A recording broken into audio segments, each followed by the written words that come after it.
Sir ನೀವೊಬ್ಬರೇ ಮುಂದೆ ಬಂದ್ಬಿಡಿ. ನಾವು ಹಿಂದೆ 1857ರಲ್ಲಿ ಒಂದು ಸ್ವಾತಂತ್ರ್ಯ ಚಳುವಳಿ ಮೊದಲು ಪ್ರಾರಂಭ ಆಗಿತ್ತು.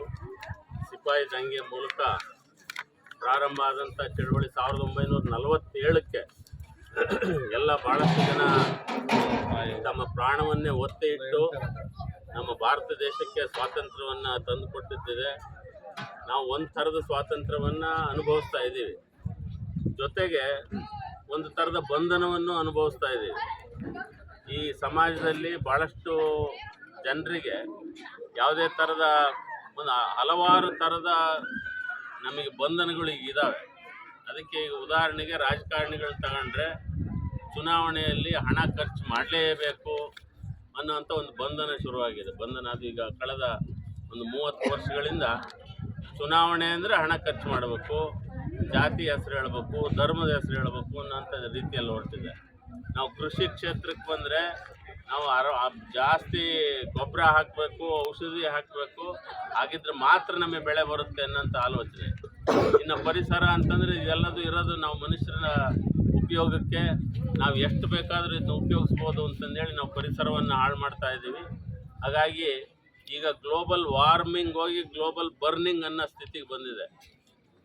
ಗ್ಲೋಬಲ್ ವಾರ್ಮಿಂಗ್ ಮುಗಿದು ಗ್ಲೋಬಲ್ ಬರ್ನಿಂಗಿಗೆ ಬಂದಿದ್ದೀವಿ. ನಾವೆಲ್ಲರೂ ಈಗ ಎಚ್ಚೆತ್ಕೋಬೇಕಾಗಿದೆ. ನಮ್ಮೆಲ್ಲರ ಆರೋಗ್ಯಗಳು ಅಂತಂದರೆ ಎಲ್ಲರೂ ಆಸ್ಪತ್ರೆಗೆ ಹೋದರೆ ಆರೋಗ್ಯ ಅಂತ ಯೋಚನೆ ಮಾಡ್ತಿದ್ದಾರೆ. ಆದರೆ ಆಸ್ಪತ್ರೆಗೆ ಹೋಗದಂಗೆ ಆರೋಗ್ಯನ ನಾವು ಕಾಪಾಡ್ಕೋಬೇಕು ಅನ್ನೋಂಥದ್ದು ನಿಜವಾದ ಆರೋಗ್ಯ.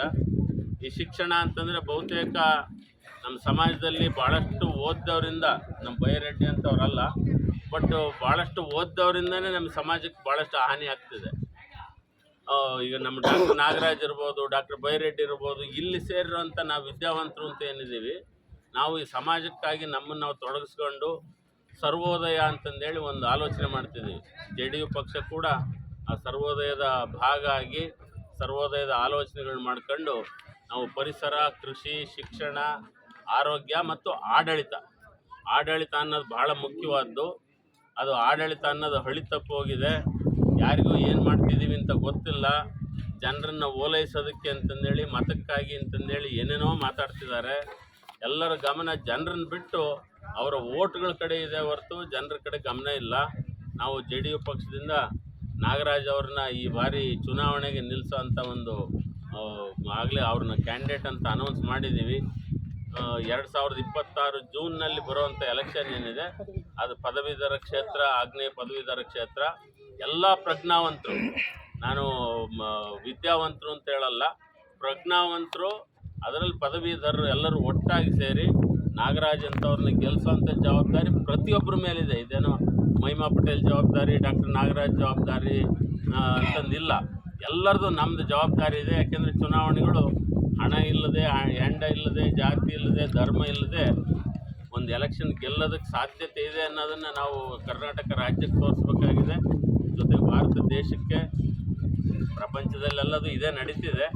ನಾವು ಶುರು ಮಾಡಬೇಕಾದ್ದು ಈ ಕೋಲಾರ ಜಿಲ್ಲೆಯಿಂದ. ಕೋಲಾರ, ನಮ್ಮ ತುಮಕೂರು, ಚಿಕ್ಕಬಳ್ಳಾಪುರ, ಚಿತ್ರದುರ್ಗ ಮತ್ತು ದಾವಣಗೆರೆ, ಈ 5 ಜಿಲ್ಲೆಗಳೇನಿದೆ, ಇಲ್ಲಿಂದ ಒಂದು ಚಳುವಳಿ, ಹೊಸ ಕ್ರಾಂತಿ ಅನ್ನೋದಕ್ಕಿಂತ ಇದೊಂದು ವಿಕಾಸ ಕ್ರಾಂತಿ ಅಂಥದ್ದು. ನಮ್ಮ ಬಾಂಧವ್ಯಗಳ ಹಿನ್ನೆಲೆ ಒಳಗಡೆ ನಾಗರಾಜು, ನಾನು, ನಮಗೆ ಬಾಂಧವ್ಯದ ಹಿನ್ನೆಲೆ ಇದೆ. ಉಳಿದದ್ದೇನು ವ್ಯಾವಹಾರಿಕ ಹಿನ್ನೆಲೆ ಅನ್ನೋದೇನಿಲ್ಲ. ಹಂಗೆ ನಮಗೆ ಕಾಂಗ್ರೆಸ್ ಅಧ್ಯಕ್ಷರಿದ್ದಾರೆ, ಗೌಡರಿದ್ದಾರೆ, ನಮ್ಮ BJP ಭಾಳ ಕಾಲದ ಮುಖಂಡರು ನಮ್ಮ ಡಬ್ಲಾ ನಾರಾಯಣಪ್ಪನವರಿದ್ದಾರೆ.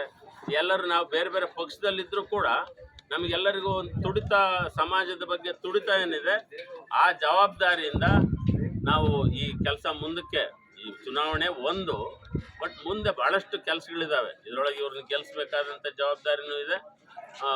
ಜೊತೆಗೆ ಮುಂದೆ ನಮ್ಮ ರಾಜಕಾರಣದಲ್ಲಿ, ನಮ್ಮ ಕೃಷಿಯಲ್ಲಿ, ಪರಿಸರದಲ್ಲಿ, ಶಿಕ್ಷಣದಲ್ಲಿ ಮತ್ತು ಆರೋಗ್ಯದ ಕ್ಷೇತ್ರಗಳಲ್ಲಿ ಹೊಸ ಒಂದು ಚಳುವಳಿ. ಕರ್ನಾಟಕ ರಾಜ್ಯದಲ್ಲಿ 3,000 ಮಠಗಳಿದ್ದಾವೆ.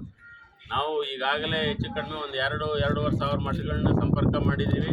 ಅವರೆಲ್ಲರೂ ಮಠಗಳು ಅಂದರೆ ನಮ್ಮ ಜೊತೆ ಬರಲೇಬೇಕು, ಬೇರೆ ಇನ್ನೇನು ಅವ್ರಿಗೆ ಇನ್ನೇನು ಯೋಚನೆ ಮಾಡ್ತಾರೆ. ಆ ಥರದಿಂದ ನಮ್ಮ ಜೊತೆ ಬರಲೇಬೇಕು ಅಂತಂದೇಳಿ ಮಠಗಳನ್ನೆಲ್ಲವನ್ನು ಜೊತೆ ಕರ್ಕೊಂಡು ಹೊರಟಿದ್ದೀವಿ.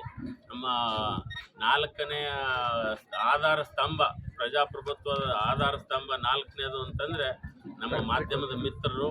ನಿಮ್ಮದು ಎಲ್ಲರದು ಬೆಂಬಲ ಇರಲಿ, ನೀವು ಪ್ರಬಲ ಸ್ತಂಭ ಆಗಿ, ಆಧಾರ ಸ್ತಂಭ ಆಗಿ ಒಂದು ಉತ್ತಮವಾದ ವ್ಯವಸ್ಥೆಯನ್ನು ಕಟ್ಟೋದ್ರ ಕಡೆ ಹೋಗೋಣ ಅಂತಂದೇಳಿ ನಿಮ್ಮನ್ನು ಕೂಡ ಕೇಳ್ಕೊಂಡು ನಾಗರಾಜ್ ಅವರಿಗೆ ಮತ್ತೊಮ್ಮೆ ಶುಭಾಶಯವನ್ನು ಹೇಳಿ ನನ್ನ ಮಾತು ಮುಗಿಸ್ತೀನಿ. ಎಲ್ಲರಿಗೂ ಒಳ್ಳೆಯದಾಗಲಿ. ನಮಸ್ಕಾರ.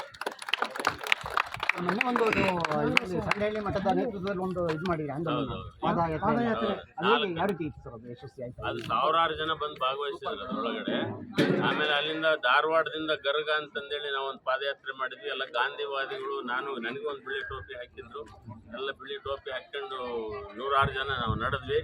24ನೇ ತಾರೀಕು, ಈ ತಿಂಗಳು 24ನೇ ತಾರೀಕು ಕೊಟ್ಟೂರಲ್ಲಿ, ಅಲ್ಲಿಗಾಗಲೇ ಸಾವಿರಾರು ಎಕರೆ, ಸುಮಾರು 10,000 ಎಕರೆಗಿಂತ ಹೆಚ್ಚು ಸಾವಯವ ಕೃಷಿ ಮಾಡುವಂಥದ್ದು ಒಂದು ಇದು ಮಾಡ್ತಾ ಇದ್ದೀವಿ ನಾವು. ಅಲ್ಲೆಲ್ಲ ಸಾವಿರಾರು ಜನ ಭಾಳ ತೃಪ್ತಿಯ ಜೀವನ ನಡೆಸ್ತಿದ್ದಾರೆ ಸಾವಯವ ಕೃಷಿ ಮಾಡ್ಕೊಂಡು. ಅಲ್ಲಿ ಬಳ್ಳಾರಿ ಕೊಟ್ಟೂರು 24ನೇ ತಾರೀಕು ಬೆಳಿಗ್ಗೆ 7 ಗಂಟೆಯಿಂದ 10 ಗಂಟೆವರೆಗೂ ಒಂದು 10 ಕಿಲೋಮೀಟ್ರ್ ಅಲ್ಲಿ ಪಾದಯಾತ್ರೆ. ಭಾಳಷ್ಟು ಜನ ಸ್ವಾಮಿಗಳು ಭಾಗವಹಿಸ್ತಿದ್ದಾರೆ. ನೆಕ್ಸ್ಟು ಏಪ್ರಿಲ್ 3-4ಕ್ಕೆ ಸಾಣೆಹಳ್ಳಿಯಲ್ಲಿ ರಾಜಕಾರಣಿಗಳು ಸ್ವಲ್ಪನಾದರೂ ಸೂಕ್ಷ್ಮತೆ ಉಳಿಸ್ಕೊಂಡ್ರಂಥ ರಾಜಕಾರಣಿಗಳಿದ್ದಾರೆ. ನಮ್ಮ ಗೌಡ್ರಂತರು, ಲಕ್ಷ್ಮೀನಾರಾಯಣ ಅವರು, ಮತ್ತು ನಮ್ಮ ಶಿವಕುಮಾರ್ ಚೌಡಶೆಟ್ಟಿ ಅಂತವರು, ನಮ್ಮ ಬೈರರೆಡ್ಡಿ ಅಂತವರು, ತಬಲಾ ನಾರಾಯಣಪ್ಪನ ಅಂತವರು, ಈ ಥರ ಭಾಳಷ್ಟು ಸೂಕ್ಷ್ಮತೆ ಉಳಿಸ್ಕೊಂಡ್ರಂಥ ಈಗ MLA ಆಗಿ